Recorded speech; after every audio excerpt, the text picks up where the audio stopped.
undertaking a school opening monitoring visit. We started in Makwassie Laerskol in the morning, and we are here in Skietpan. It's a farm school along Makwassie or Wolmarannstad area. We're just here to check in terms of the admissions, if all learners have reported for school, teachers have responded for school, learning and teaching materials are in place, have been received, transport provision, and that learners are well taken care of, provision of nutritious program, and also to assess broadly the state of the school. Is it secured, safe for learning and teaching purposes?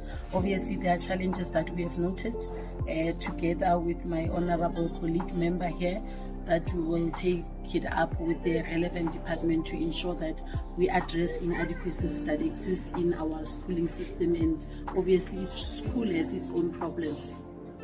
What we also want to appreciate is that this is a farming school with its challenges. One of the matter that has to be noted is the cooperation that we see from the farm owner, the support that is given to the school itself.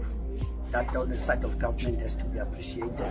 The infrastructure, as it is water and electricity, is being taken care of by the farm owner. And earlier on, when we were at Makwassie Laerskol, part of the challenges that are minor to be addressed there with the municipality regarding their provisions of the services in that particular respective area, but all in all, the visitors proved fruitful.